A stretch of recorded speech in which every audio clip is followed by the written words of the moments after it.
What's up everyone and welcome back to the MMA Zone. Today, let's get started with Leon Edwards earns the welterweight title with knockout of Kamaru Usman. And new, Leon Edwards was able to get the job done on Saturday night against now former welterweight champion Kamaru Usman at UFC 278 in Salt Lake City, Utah. The fight was largely in Usman's favor as he was able to control and outmaneuver Edwards for much of the contest. While Rocky did get Usman's back in the first round and was looking to finish him with a submission, Usman was able to bounce back and control much of the remainder of the fight. That is, until the final minute of the final round, when Edwards knocked Usman out cold with a beautiful left high kick to the head. It was picture-perfect timing and speed, and was enough to gift Edwards the 170-pound strap. UFC President Dana White famously doesn't like to pontificate about which matchups he could create next, but at the same time, he did hint that this could be brought back. The two met in the middle of the octagon back in 2015, a contest that Usman had won. Now, Edwards, with his late heroics, was able to come back and bury Usman.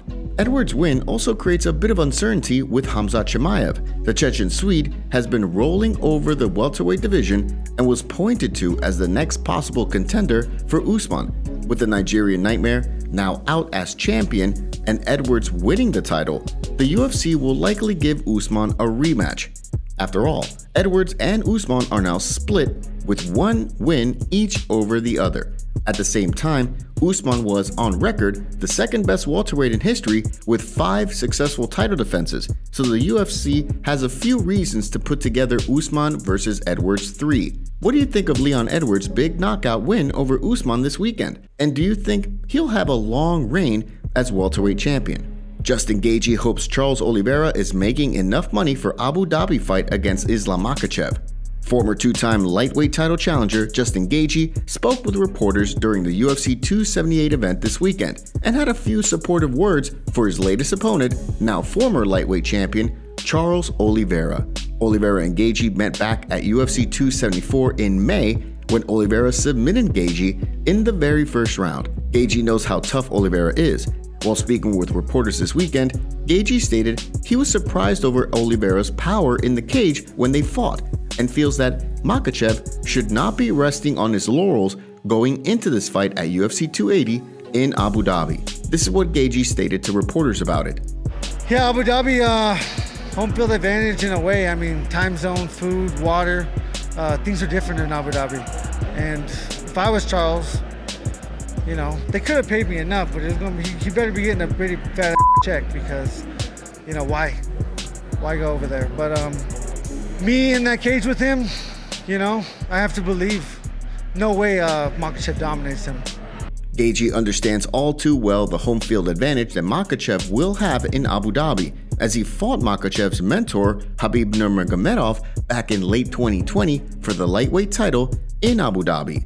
Abu Dhabi absolutely loved Khabib, and it was noticeable throughout fight week. However, with the pandemic raging and no audience in attendance, it was a little different to what Oliveira will surely be seeing on October 22. Still, what do you think of Gaethje's comments about Oliveira and Islam Makhachev? Is Jon Jones wishing or teasing a possible return date? Jon Jones recently shared a tweet that got a big reaction from fans after he admitted to using the wrong emoji. The long-reigning ex-UFC light heavyweight champion has been on the sidelines for 2.5 years, waiting for a shot at the big boys in the heavyweight division. There are several factors in the delay, not least of which is the request for more money and the opponent. With heavyweight champion Francis Ngannou currently out of the picture due to injury and an expiring contract, there's been talk that the UFC will match Jones against ex-champion Stipe Miocic. The Ohio native dropped the heavyweight belt to Ngannou back in March of 2021 at UFC 260 in Las Vegas.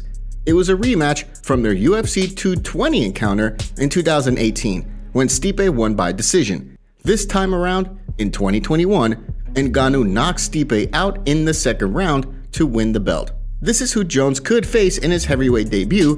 It could also be for an interim heavyweight title due to the uncertainty over Ngannou's future with the promotion. This is what Jones tweeted recently over his potential return date. UFC 282, prayer hands. Then he immediately sent this tweet. I used the wrong emoji, fingers crossed. And finally sent out this tweet.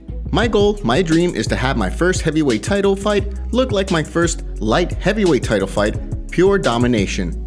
Jon Jones first won the light heavyweight title at 23 years old when he beat Mauricio Shogun Rua by TKO in the third round at UFC 128 back in March of 2011, 11 years ago. It was a very one-sided win for Jones, who remains the youngest champion in the history of the UFC. He's certainly gunning for a big W in his heavyweight debut. What do you think about this whole thing? And who could possibly win between Stipe and Jones?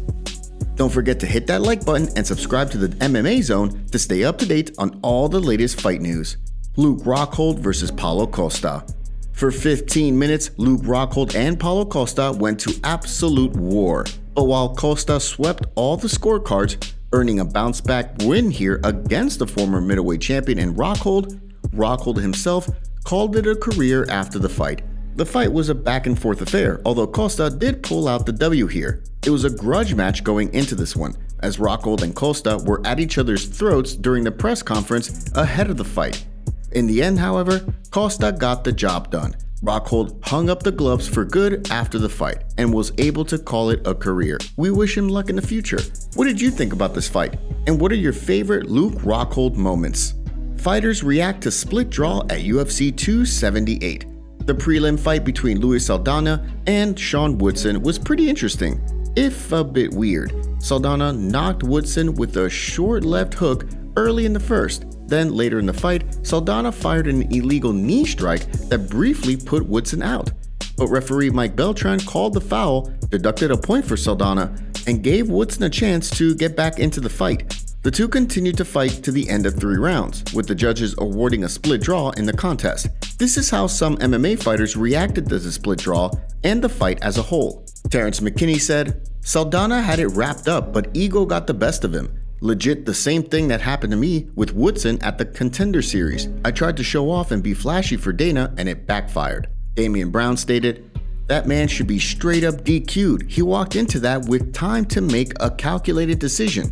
And Casey O'Neill stated, that whole sequence from knocking him down the first time to the point was like, WTF is Saldana doing there? Didn't jump on him, dropped him again, and threw a blatant illegal knee. Weird decision making through the whole process. What did you think of the fight and the decision? Hi, Dana. UFC has a new TV as partner in Brazil for 2023. It's Bundy. Would you mind to let me know a little bit more how happy and excited you are UFC is with the new deal, the new partner in Brazil? Yeah, we've been wanting to bring Fight Pass to Brazil for a long time. It's finally going to happen, and obviously get back to Brazil. We haven't been there in a long time either, and I know there's been a lot of smack talking about me. I will be in Brazil for this fight.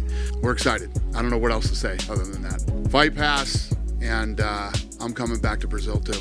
I'm looking forward to it. Awesome. How would you resume? How important was Globo during the last 10 years in Brazil? It's been incredible. Our relationship with Globo was and still is awesome. Those guys have been very good to us, and they definitely helped us grow the brand in Brazil. And we're not done with Globo either. We'll continue to do work with Globo.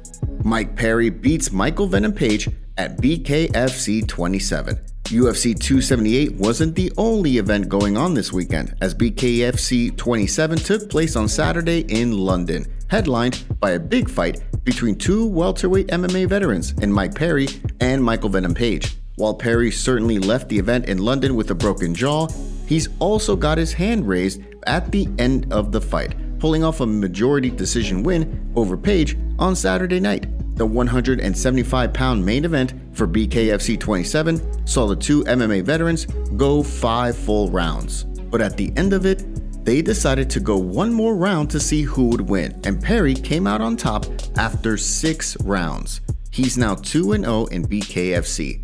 During his post-fight interview, he called out Jake Paul and stated he's ready to step in there whenever Jake Paul is ready. What do you think of Platinum Mike Perry's win over Michael Venom Page at BKFC 27? Today's video was packed with some juicy stories from the fight world. What are your thoughts about what's going on in MMA? Don't forget to smash the like button and subscribe to the MMA Zone to see more videos just like this. See you next time.